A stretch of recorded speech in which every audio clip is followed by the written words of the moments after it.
In a village surrounded by vibrant flowers, there was a house by the shores of a sparkling blue lake. In this house lived a 7-year-old girl named Sophia. With her braided hair and flowing white dress, she looked like a character from a fairy tale. Sophia loved playing among the flowers, reading books under the shade of trees, and skipping stones on the lake's surface. She adored nature, but there was one thing she didn't quite understand: the value of water. Sophia would leave the tap running while washing her hands, brushing her teeth, or pretending to water the flowers, often pouring out entire buckets of water. She didn't mean any harm. She just thought water was infinite. One day her mother said, "Sophia, you shouldn't waste water. It's very precious and could run out one day." "But Mom," Sophia replied, "the lake is here. It will never go away." She didn't take her mother's warning seriously. One morning, Sophia went to the lake shore. She was skipping stones and watching the ripples dance on the surface. Suddenly, a bright light appeared above the lake. The light grew bigger and brighter until, from its center, emerged a fairy. Her silver hair shimmered and a sparkling crystal flask in her hand gleamed under the sun. "Hello, Sophia," said the water fairy. "I am Maris, the water fairy. I've been watching you for a long time. You're a good-hearted girl who loves nature, but you're making a big mistake by wasting water." Sophia was astonished. "I didn't mean to do anything bad. Isn't water infinite?" she asked. The fairy smiled.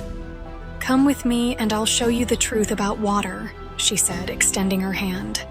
"Close your eyes," the water fairy instructed. Sophia obeyed.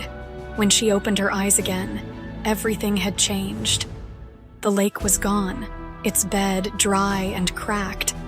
The vibrant flowers had wilted and the trees were reduced to lifeless, brittle branches.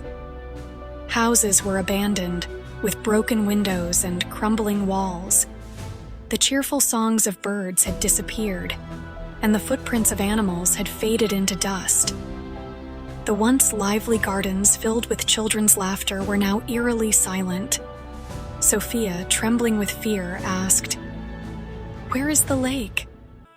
Why are the flowers gone? Where did everyone and everything go?"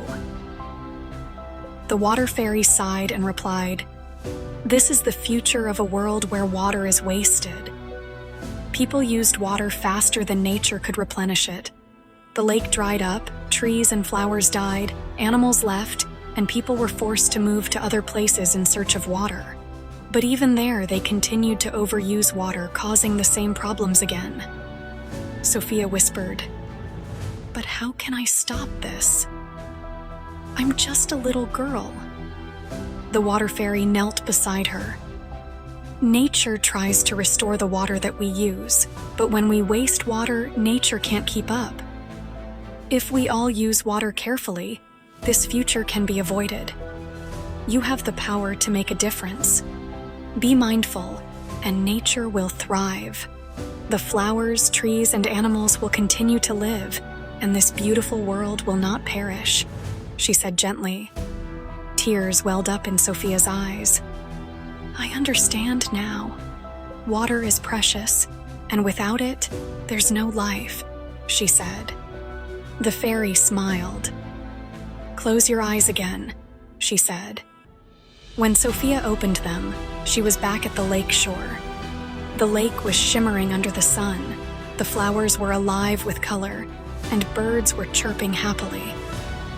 From that day on, Sophia never left the tap running, only watered the flowers when needed, and encouraged her friends to do the same.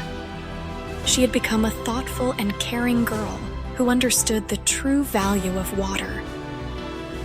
Dear children, water is nature's most precious treasure. Without water, flowers, trees, animals, and even humans cannot survive. While nature works hard to replenish the water we use, our wastefulness can upset this delicate balance. By being careful, we can save water, protect nature, and ensure a beautiful world for generations to come. Remember, every drop of water is a gift of life.